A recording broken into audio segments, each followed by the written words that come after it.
আমি কোনোদিনও দেখিনি যে মেহমানকে খাওয়ানোর আগে ভাত তরকারি তুলে রাখতে, কিন্তু আমি আমার শ্বশুরবাড়ি এসে আমার শাশুড়িকে দেখছি।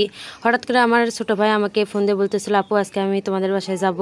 আমি বললাম কিসের জন্য আসবে? বললো যে কোয়েল পাখি নেওয়ার জন্য আসবে। তারা যে এই ফ্যাক্টরির মধ্যে কাজ করে তারা নাকি সবাই কোয়েল পাখি খাইতে চাইছে, এই জন্য ছেলে কোয়েল পাখি কিনতে আসবে। আমাদের যেহেতু প্রসেসিং মাংস সব সময় থাকে বেচার জন্য, এই জন্য মনে করেন যে অনেক সময় প্রসেসিং মাংস বিক্রি হয়ে যায়।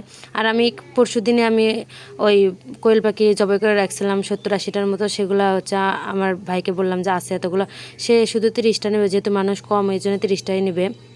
আর সাথে হচ্ছে আমার ছোটো বোনের জন্য ডিম কেনার জন্য আসবে এই কথা বললো। সে নাকি সাথে করে তার একটা বন্ধুকে নিয়ে আসবে। এই জন্য মনে করেন যে রাত এখন 10টা বেজে গেছে, আমাদের রাতের খাবার তো আসিলই। এরপরও তো আমার ছোটো ভাইয়ের জন্য শুধু রান্না করতেছি, যেহেতু সে থাকবে না আর শুধু রাতটাই থাকবে, সকাল ভোরে ওটা আবার চলে যাবে, যেহেতু তাদের কাজ আছে। তার বন্ধুকে যেহেতু সাথ করে নিয়ে আসছিল, আমি তাদের জন্য একটু আমার শাশুড়ি যে এই মাংসগুলো বের করে দিয়েছিল রান্না করার জন্য। আর এখানে কিন্তু সব থেকে মনে করেন যে মরা হাড্ডি 2-3টা বেশি ছিল, যে হাড্ডি খাওয়ার একদম উপযুক্ত নয়। আর ওইটা রান্না করে থিয়ে আমি এই যে এভাবে রান্না করে একটু ঝোল ঝোল রান্না করে থিয়ে আমি ঘরে আমার মেয়েকে নিয়ে শুইতে গেছিলাম। আর একটু পরে আমার ছোটো ভাইটা হচ্ছে আসছিল। আসার পরে আমি তাদেরকে যখন খাইতে দিতে আসি, অন্যরকম পরিস্থিতি। তারপর আগে আমি দেখিনি আমার ছোটো ভাই কী কী নিয়ে আসছে। এখানে আসার সময় সে আমার জন্য হচ্ছে নিয়ে আসছে, এই যে দেখেন। সে হচ্ছে বাসের মধ্যে একটু খারাপ লাগে জন্য মিষ্টি পান সব সময় কিনে রাখে বাসের মধ্যে খাওয়ার জন্য।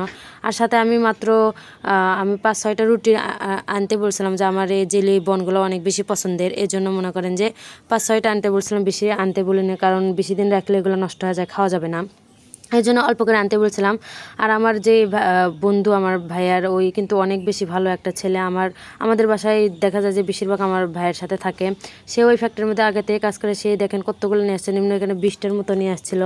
আর এরপরে আমার ভাই আর বন্ধুকে রাতের বেলা যখন খাইতে দিবার গেছি, বিশ্বাস করেন ওখানে দেখি কি অর্ধেক তরকারি তুলে রাখছে। তুলে রেখে কড়াইয়ের মধ্যে অল্প একটু তরকারি আছে, যেটা আমার শ্বশুর কিন্তু গোস্ত খেতে অনেক বেশি পছন্দ করে, সেও খাবে। আর আমার ছোটো ভাই আর ছোটো মানে বন্ধুকে খাওয়ানোর পরে অল্প করে খাইছি। তারপরে দেখা গেছে তুলে রাখছিল, সকালবেলা তরকারি দিতে যায় দেখি যে তরকারি শর্ট পড়তেছে। পরে আমি যে তুলে রাখছিল ওইটা রাখার পরে বিশ্বাস করেন তার মুখের মানে এমন পরিস্থিতিতে সে অন্যরকম মুখ বানাইছিল আমার শাশুড়ি। আমি কেন হচ্ছে ওইটা বের করে দিলাম। আমার শাশুড়িকে যখন জিজ্ঞেস করলাম যে হচ্ছে তরকারি আসলো না, এই জন্য বের করে গরম করে দিচ্ছে। আমার শাশুড়ি তখন ঢং করতেছিল যে কোথায় আমি তরকারি রাখছি, এই কথা বলতেছিল। বিশ্বাস করেন সে প্রত্যেকটা সময় এরকম কাজ করে, যে মেহমানের খাওয়ানোর আগে দেখা যায় যে বাটি ভরে তরকারি তুলে রাখে।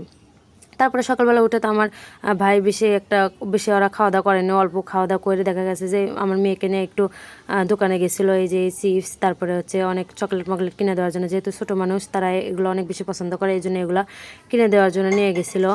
আর আমার দিনটা বিশেষ করে আমার শাশুড়ি এই ইয়েটা, মানে এই যে তরকারি তুলে রাখার এটা আমার এত বেশি খারাপ লাগছে, যে মানুষকে যেহেতু তার বন্ধুকে সাথে করে নিয়ে আসছে, তাকে তো আর খারাপ কিছু খাওয়ানো যাবে না।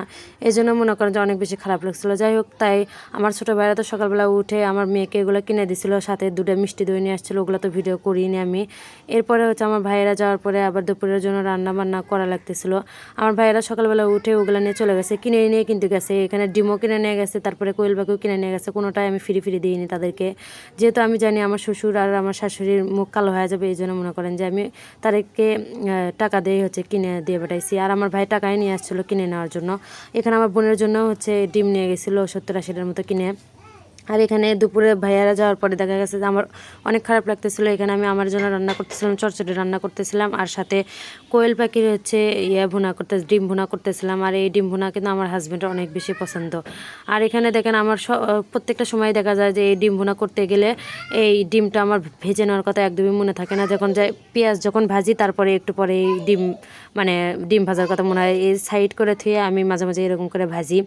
আমার যেহেতু মনে থাকে না, এই জন্য আমার এই অবস্থা হয়। আর সাথে এখানে আমি বড় মাছ টুকরো টুকরো করে কেটে একটু কাঁকরোল আর আলু দিয়ে চটচটি করতেছিলাম। অনেকদিন পরে এরকম চটচটি খাটতেছি, অনেক বেশি মজা লাগতেছিল। এরপর মশলা আসছিল, ওখানে বড় একটা পাঙ্গাস কিনলো 3 কেজি ওজনের, সাথে পাঙ্গাসের মধ্যে কিন্তু ডিম ছিল। আর ডিম কিন্তু আমার অনেক বেশি পছন্দের। আর যেহেতু পাঙ্গাস নিয়ে আসছিল, পরের দিনে আমি ওই পাঙ্গাসের ডিম আর হচ্ছে বেগুন বেগুন বলতেছে আলু, তারপরে কদর, আর হচ্ছে এই যে দুম্বা দিয়ে, মানে সব কিছু দিয়ে কচুরমুখী দিয়ে আমি একটু আমার জন্য ডিম দিয়ে মাছ দিয়ে রান্না করছিলাম। বিশ্বাস করেন এত বেশি মজা হয়েছিল এই তরকারিটা, আমার অনেক বেশি ভালো লাগছে। এতদিন পর আমি এরকমভাবে রান্না করে খাতেছি। আমার হাজব্যান্ড যেহেতু এগুলো তরকারি খায় না, এই জন্য সচরাচর দেখা যায় যে রান্না করা হয় না। আর আমার এগুলো পছন্দের তরকারি, আমি আমার আম্মুর বাসায় গেলে প্রায় সময় এগুলো খেয়ে থাকি, আমার অনেক বেশি ভালো লাগে, ওই জন্য অনেকদিন পরে খাচ্ছি, ভালো লাগতেছে। আজকের ভিডিওটা এ পর্যন্ত, সবাই ভালো থাকবেন, আল্লাহ হাফেজ, আসসালামু আলাইকুম।